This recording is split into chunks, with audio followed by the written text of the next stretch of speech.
चलिए दोस्तों, मिलाते हैं आपको प्रीतम सिंह जी के बिगड़े बोलों से। उनके बोल कितने बिगड़े हैं, चलिए आइए। जय ओबीसी, जय ओबीसी महासभा।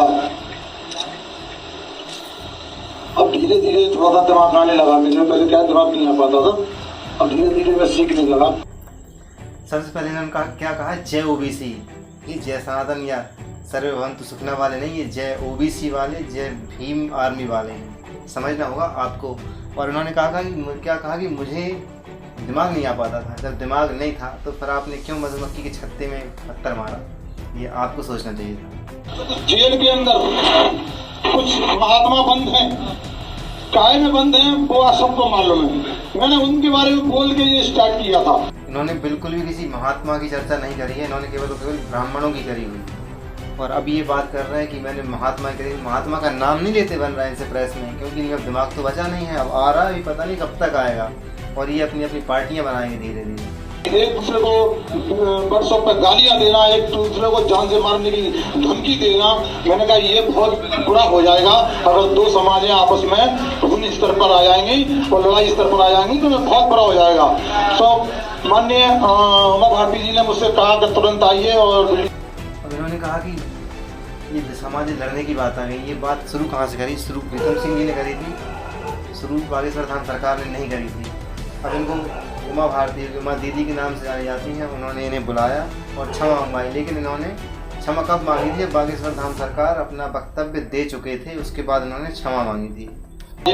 आप भोपाल आइए, मैं भोपाल गया, मैंने उनसे सलाह मशवरा किया, उन्होंने समझाया, तो मैंने सार्वजनिक तौर पर मैंने माफी मांगी। सार्वजनिक तौर पर माफी मांगी थी, लेकिन वक्तव्य के बाद। और ये बात इनको इसमें बोलनी चाहिए कि हमने माफी बाद में मांगी थी, लेकिन ये नहीं। अब इनके और बोल बिगड़ते जाएंगे, देखते जाइएगा आप। मांगने की निष्कासित कर दिया। एक बाबा महाराज जी थे, गद्दी पर बैठते थे, कोई कथा कथित ये नहीं पता कि बाबा जी थे बोल रहे हैं। धीरेन्द्र शास्त्री जी हैं, अभी भी गद्दी पर बैठते हैं, बाकायदा भगवान राम कथा और भागवत कथा बोलते हैं। इनको अभी यही नहीं पता कि थे या हैं, अभी हैं। महाराज बताते हैं उनको कि ये कथा कथित महाराज हैं। उनने मंच से सीधे सीधे चाहे जिसकी ढकनी बांध देते हैं, वो तो जिसकी चाहे उसकी ढकनी बांध देते हैं। उस व्यक्ति को, मुझे मालूम है, आप भी उसकी बैक स्टोरी निकालना, उस व्यक्ति को सोची समझी साजिश के तहत उसको भगवान के रूप में उतारा गया है। उनको भगवान के रूप में जनता ने उतारा है, कोई की सोची समझी साजिश के तहत नहीं उतारा है। उनको तो जनता जनार्दन ने उतारा। और ठटरी बनवाने जाते क्यों हैं? आपकी समाज से कि आपकी क्या है, लोधी हम भी हैं, सब लोग जाते हैं और उसमें कोई देख करके ठटरी नहीं बांधते। वो तो लाखों लोगों के सामने ठटरी बांधते हैं और लोग हाथ उठा करके आनंद लेते हैं उनकी बातों का। जिसको आशीर्वाद दे देते हैं, जिसका जैसा क्या देते हैं वो वैसा हो जाता है। उनने वहां से एक चीज कही कि प्रीतम लोधी की ठटरी बनेगी। सबसे बड़ा झूठ प्रीतम सिंह लोधी का। उन्होंने लोधी शब्द का इस्तेमाल कतई नहीं किया, उन्होंने किसी भी समाज का उपयोग नहीं किया, केवल ब्राह्मण समाज का इसलिए कहा था कि उन्होंने ब्राह्मणों को गाली दी थी। लोधी का कहीं उन्होंने जिक्र नहीं किया। अपने पूरी जो कथाक्रम था ना उस दिन 3 घंटे का, उसमें एक भी बार उन्होंने लोधी नहीं कहा। अच्छा, ठटरी कौन शब्द बोलते हैं? महिलाएं। और नकटिया कौन बोलते हैं? महिलाएं। एक तो महिला शब्द बोलता है वो, तो लगता ही वो थोड़ा सा जनाना टाइप का है वो, तो महिला। अब ये गाली नहीं तो क्या है? महिलाओं जैसा शब्द बोलना, जनाना बोलना, ये प्रीतम सिंह जी को शोभा देता है। ये कोई नेता नहीं, ये तो बहुत बच्चेपन के नेता हैं, क्योंकि जबरदस्ती के नाम पर इकट्ठे करते फिर रहे हैं लोगों की। आइए, लोधियों के नाम पर क्या हो रहा है? लोधियों के नाम पर केवल और केवल लोगों को लड़वाने का काम कर रहे हैं। किसी जगह पे अकेले मिल गया तो तुम जानते हो क्या होगा? आप लोग जानते हो कि पजामा बिगाड़ लेगा।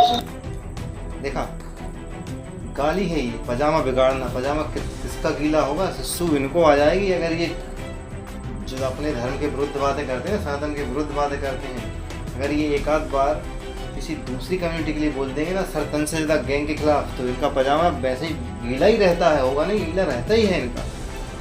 रिपीट धीरेन्द्र शास्त्री जी को बोल रहा है सामने देख के। लेकिन ऐसे लोग, उनने एक चीज और बड़ी गलत बोली अपने समाज के प्रति, बोला मेरी समाज के।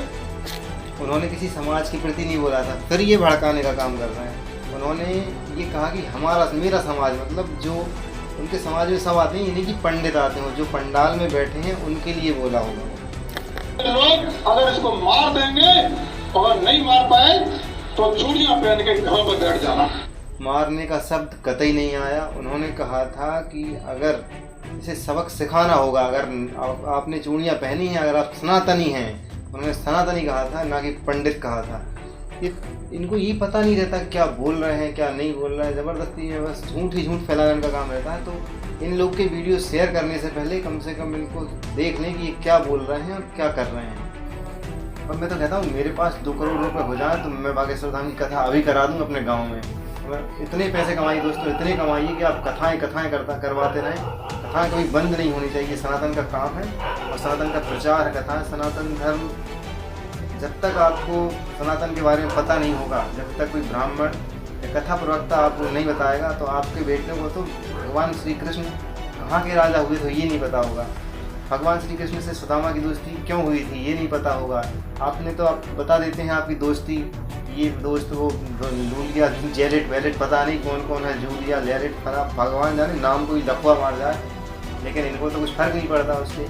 इनको तो समाजवाद से करना है, समाजवाद से। एक तो पार्टी समाजवाद है, पता नहीं ये कहाँ जाएंगे, ये समाजवाद पे नहीं जा पाएंगे, ये तो जाएंगे भीम आर्मी के साथ, क्योंकि ये भीम आर्मी वाले ही हैं। इसीलिए इनसे कहा था कि आप अपना DNA टेस्ट करा लें महाराष्ट्र में। अगर ये DNA टेस्ट कराएंगे तो निश्चित तौर पर ये हिंदू निकलेंगे ही नहीं।